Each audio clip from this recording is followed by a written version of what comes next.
ഞാൻ അഡ്വക്കേറ്റ് ദീപു ഇന്ദിരാദേവി. ഒരുപാട് പേർക്കൊരു സംശയമുണ്ട് ഇപ്പം ഈ ജീവിച്ചിരിക്കുമ്പം മാതാപിതാക്കളുടെ സ്വത്തിന് മക്കൾക്ക് അവകാശം കിട്ടുമോ ഇല്ലയോ എന്നുള്ളത്.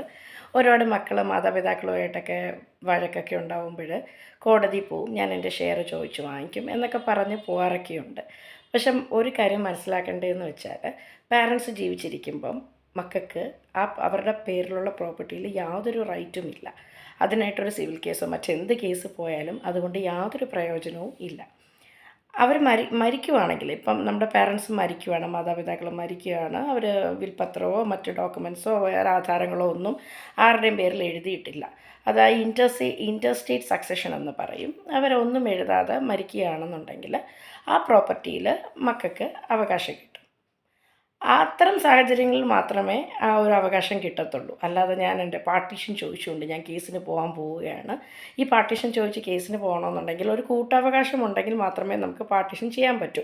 ഓൾറെഡി നമുക്ക് അതിനകത്തൊരു കൂട്ടവകാശം ഉണ്ടാവണം. ഇപ്പോൾ മരിച്ചതിന് ശേഷം കുറേ മക്കളുണ്ട്, മക്കൾക്ക് എല്ലാവർക്കും കൂട്ടവകാശം ഉണ്ടെന്നിരിക്കട്ടെ, അത്തരം സാഹചര്യങ്ങളിൽ നമുക്ക് പാർട്ടീഷനായിട്ട് കേസ് കൊടുക്കാൻ പറ്റും. അതുപോലെ തന്നെ ഈ സ്വത്തുക്കൾ മക്കളുടെ പേരിൽ തന്നെ എഴുതി കൊടുക്കണമെന്നൊരു നിയമമൊന്നുമില്ല. മാതാപിതാക്കൾക്ക് അവർക്ക് ഇഷ്ടമുള്ള ആരുടെ പേർക്ക് വേണമെങ്കിലും അവർ ജീവിച്ചിരിക്കുമ്പോൾ ആധാരങ്ങൾ ചമയ്ക്കാം. ഇതിനെതിരെയും മക്കൾക്ക് യാതൊരുവിധ ലീഗൽ പ്രൊട്ടക്ഷനും കിട്ടത്തില്ല. കേസ് കൊടുത്തിട്ട് യാതൊരു കാര്യവുമില്ല.